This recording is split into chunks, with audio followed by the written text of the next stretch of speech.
सैरन्द्र्या सदनुचिरं स्मरातुराय यातो भूसुललितमुद्धवेन सार्धम् आवासं स्वधुपगमोत्सवं सदैव ध्यायन्त्या प्रतिदिनवाससज्जिकाया उपगते त्वयि पूर्णमनोरथां प्रमदसम्भ्रमकं प्रपयोधरा विविधमाननमादधतीं मुदा रहसि तां रमयाञ्च कृषे सुखम् पृष्ठावदं पुनरसाववृणोद्वराकी भूयस्त्वया सुरतमेव निशान्तरेषु सायुज्यमस्त्विति वदेद्बुधयेव कामम् सामीप्यमस्वनिशमित्यपि नाब्रवीत् किम् ततो भवान् देव निशासु कासुचिन् मृगीदृशं तां निभृतं विनोदयन्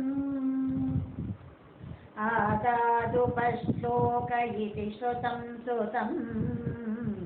स नारदात् सात्वततन्त्रवेद्बभून् अक्रूरमन्दिरमितोदबलोद्भवाभ्याम् अभ्यर्चितो बहुनुतो मुदितेन तेन एवं विसृज्य विपिनागत पाण्डवेयुः प्रोतं विवेदित तथा धृतराष्ट्रचेष्टाम् विधाता जामातु परमसुहृदो भोजनृपते जरासन्धेरुन्धस्य नवदिरुषान्देतमथुरां गतार्जैदो लब्धै कतिपयबलस्त्वं बलयुतः त्रयोविंशत्य कोहिनि तरुपनीतं समभृताः बद्धं बलादसबलेन बलोत्परं त्वं भूयो बलाद्यमरसेन मोमोचितैनं निःशेषदिग्जय समावृत विश्वसैन्या को न्यस्ततो हि बलपौरुषवांस्तदानीं भग्नसलग्नहृदयोऽपि नृपैः प्रणुन्नो युद्धं त्वया व्यदित षोडश कृत्वैवम् अक्षोहिणी शिव शिवास्य जङ्घत विष्णो सम्भूय सैकनवतितृशं तदानीम् अष्टादशे समरे समुपेयुषि त्वं दृष्ट्वा पुरोथ यवनं यवनत्रिकोट्या स्पष्टाविदाप्य पुरमाशु पयोधि मध्ये तत्रातयोगबलत स्वजनाननैषीः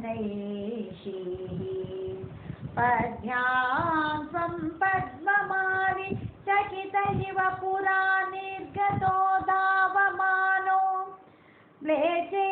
म्लेच्छेशेनानुयातो वदसु कृतविहीनेन शैलेन लैषीः सुप्तेनाग्राह्यतेन द्रुतमत मुचुकुन्देन भस्मीकृतेऽस्मिन् भूपायास्मै गुहान्ते सुललितवपुषा तस्तिषे भक्तिबाजे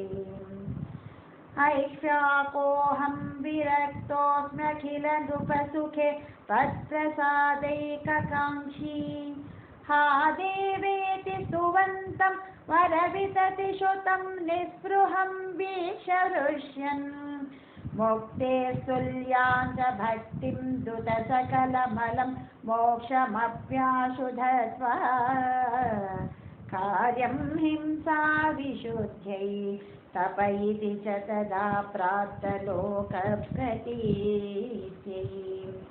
तदनु मथुरां गत्वा हत्वा च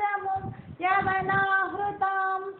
मगधपतिना मार्गे सैन्यैः पुरेव निवारितः चरमविजयं दर्पायास्मै प्रदाय पलायितो जलधिनगरीं यातो वातालयेश्वर पाहि माम् जलधिनगरीं यातो